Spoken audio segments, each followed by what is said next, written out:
Hello à tous, c'est Audrey la Boulette, j'espère que vous allez bien. Comme vous pouvez le remarquer, aujourd'hui je suis dans un nouveau décor. Alors celui-ci est temporaire car je suis en plein déménagement.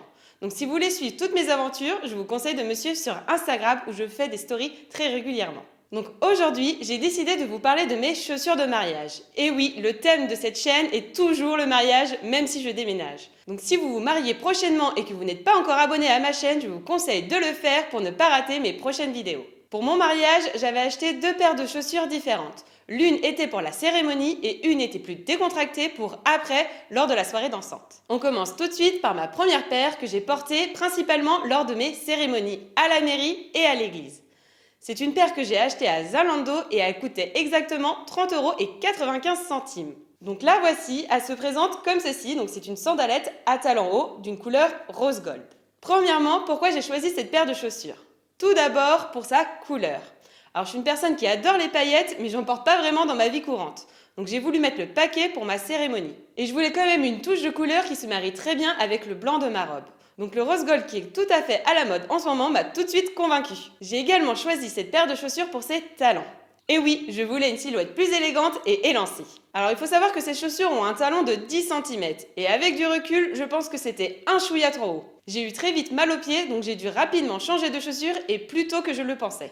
Même si j'avais beaucoup porté mes chaussures avant le mariage pour bien qu'elles se fassent à mes pieds, je pense que la distance entre la mairie et l'église a achevé complètement mes pieds. Et autre erreur que j'ai fait le jour de mon mariage, j'ai serré trop fort mes chaussures. Je n'avais qu'une seule peur, c'était de me tordre la cheville car j'ai les chevilles très fragiles. J'ai donc serré mes chaussures un chouïa trop fort par rapport à d'habitude et c'est ça qui m'a vraiment blessé mes pieds. Donc à la base, j'avais prévu de porter ces chaussures jusqu'à la fin de mon repas et là j'ai dû changer juste au départ de mon repas. Donc ce n'était pas très grave car une fois assise, mes invités n'ont pas vu la différence. Donc je vous montre tout de suite la deuxième paire de chaussures que j'avais et qui m'a vraiment soulagée. Alors cette paire de chaussures, c'est une paire de baskets, mais pas n'importe quelle basket. Et oui, elles sont pailletées et rose gold comme ma première paire de chaussures. Alors ça a été un vrai soulagement pour moi dès que je les ai enfilées avec une bonne paire de chaussettes tout de même. Donc je les ai achetées sur le site Spartoo au prix de 40 € à peu près.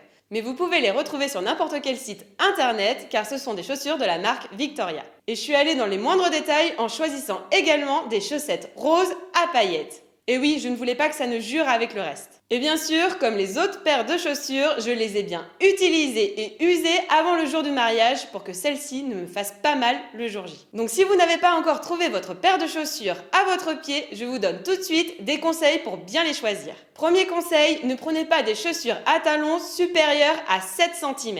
Sauf si vous avez vraiment l'habitude d'en porter et que cela ne vous fait pas mal. Deuxième conseil, je l'ai déjà dit dans cette vidéo, mais il faut vraiment que vous portiez vos chaussures avant le jour J. Celles-ci se feront à vos pieds et cela vous blessera moins le jour J. Troisième conseil, et c'est un conseil que je n'ai pas appliqué malheureusement le jour J, c'est de ne pas changer vos réglages au dernier moment. Si vos chaussures vous allez au moment des essayages, pas besoin de devoir les changer. Vous risquez de vous blesser ou de vous tordre une cheville. Quatrième conseil, ne vous prenez pas au dernier moment pour acheter vos chaussures. Et ce conseil vaut principalement pour vous mesdames. Et oui, si vous avez une robe de mariée, il faudra que celle-ci soit ajustée à la hauteur de vos talons. Mais ça compte un peu pour vous aussi messieurs pour votre costume où il faudra bien faire le bas de votre pantalon. Et une autre raison pour ne pas s'y prendre trop au dernier moment, c'est qu'il y a des saisons dans les collections des chaussures. Par exemple, si vous vous mariez en avril, il est possible que les collections d'été ne soient pas encore sorties. Ce serait donc dommage de vous marier avec des grosses bottes le jour de votre mariage. Cinquième conseil, et selon moi il est le plus important, il faut que vos chaussures soient confortables. Vous allez beaucoup marcher, vous allez beaucoup courir, vous allez beaucoup sauter et beaucoup danser, donc il faut que vous soyez à l'aise dedans. J'espère que cette vidéo vous aura plu et vous aura permis de vous aider dans la recherche de vos chaussures parfaites. Alors je sais que mes vidéos ne font pas encore beaucoup de vues et j'ai dit pas encore, mais si vous voulez me soutenir un petit peu, n'hésitez pas à cliquer sur les petits pouces en l'air pour me montrer que cela vous plaît. Et n'oubliez pas de vous abonner à ma chaîne et à cliquer sur la petite cloche pour ne pas rater mes prochaines vidéos. Sur ce, je vous dis à bientôt. Deuxième conseil, et c'est un conseil que je n'ai pas suivi et que j'ai regretté le jour J, c'est de bien respecter... J'ai donc serré mes chaussures un chouïa trop forte et donc elles m'ont donc...